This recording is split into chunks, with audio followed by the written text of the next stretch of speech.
আজকে নিয়ে আসলাম খুবই মজার একটি নাস্তা। এটা দেখতে যেমন সুন্দর, খেতে কিন্তু আরো বেশি মজা এবং খুব সহজেই এটা তৈরি করে নিতে পারেন আপনার হাতের কাছের উপকরণ দিয়েই। চায়ের সাথে অথবা বৃষ্টির দিনে এই ক্রিপসি নাস্তাটি বেশ মজা লাগে। তো এই নাস্তাটি আমি যেভাবে বানালাম, প্রথমেই নিয়ে নিলাম 2 কাপ ময়দা, দিয়ে দিব স্বাদ মতন লবণ, আর দিয়ে দিচ্ছি 2 টেবিল চামচ রান্নার তেল। এরপরে হাত দিয়ে এটা একটু ভালো করে আমি মেখে নিব।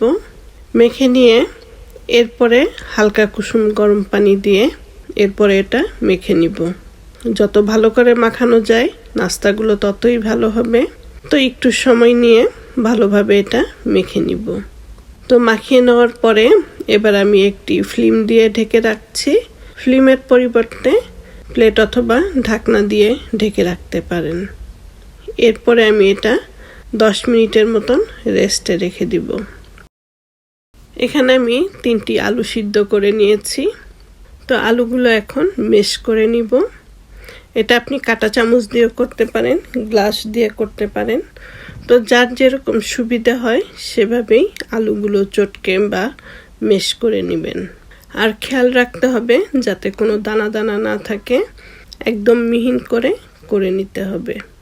তো আলুটাও আমি মেশ করে নিয়েছি। এখন এই আলুর মধ্যে দিয়ে দিব কিছুটা পেঁয়াজ কুচি। আর পেঁয়াজ কুচিটা কিন্তু একদম ছোট ছোট করে কুচি করে নিতে হবে।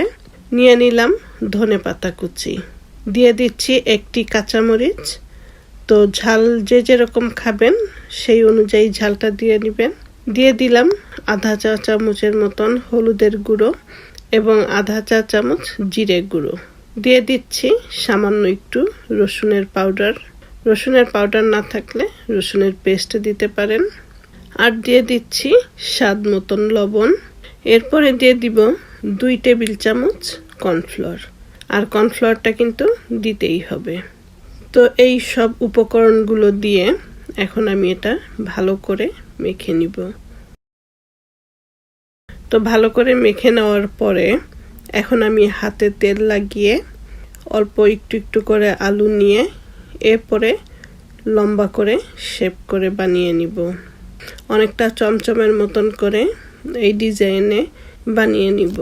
আর এই একইভাবেই সবগুলো আমি বানিয়ে নিব।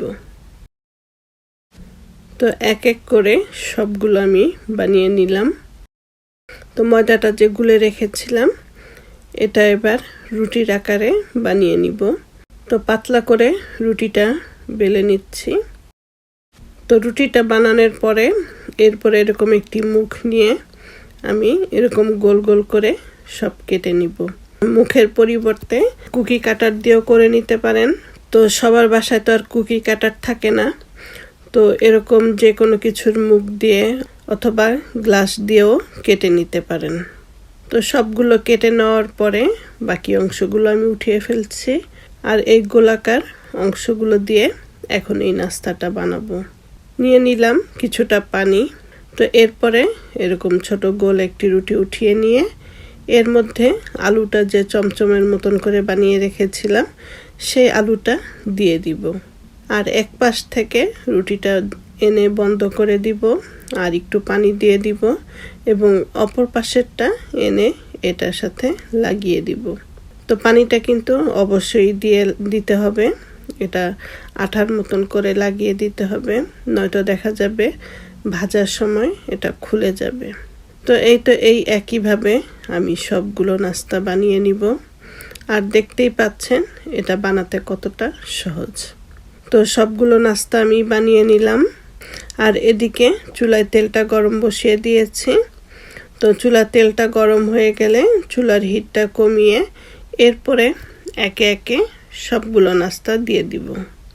আর ভাজার তো সেই একই নিয়ম, উল্টে পাল্টে ভেজে নিব বাদামি কালার করে। তো এই নাস্তাটা ভাজার সময় কিন্তু বেশি নাড়াচাড়া করার দরকার নেই। জাস্ট হালকাভাবে 1-2 বার নাড়া দিয়ে দিলেই হবে। আর এটা নিজে নিজেই উল্টে পাল্টে এটা ভাজা হয়ে যাবে। তো এজন্য আর বেশি নাড়ানাড়ি করার দরকার নেই। একসাথেই অনেকগুলো দিতে পারবেন একটার সাথে আরেকটার জোড়া লাগার কোনো সম্ভাবনা নেই। আর নাস্তাটা কিন্তু ভীষণ ক্রিপসি হয়, খেতে বেশ ভালো লাগে। যে কোনো সসের সাথে এই নাস্তাটি পরিবেশন করবেন, দেখবেন যে বড়রা তো খাচ্ছেই আর ছোটরাও নিমিষেই শেষ করে ফেলবে। ঝাল ঝাল এই নাস্তাটি যাকে দিবেন সেই পছন্দ করবে। তো বাদামি করে ভাজা হয়ে গেছে, এখন আমি তেল ছেঁকে ছেঁকে নাস্তাগুলো তুলে নিব। আর আশা করছি আজকের রেসিপিটা আপনাদের ভালো লাগবে। ভালো লাগলে অবশ্যই স্বপ্ন কথা প্যারিস চ্যানেলের সাথে থাকবেন। ভালো থাকবেন সবাই। আল্লাহ হাফেজ।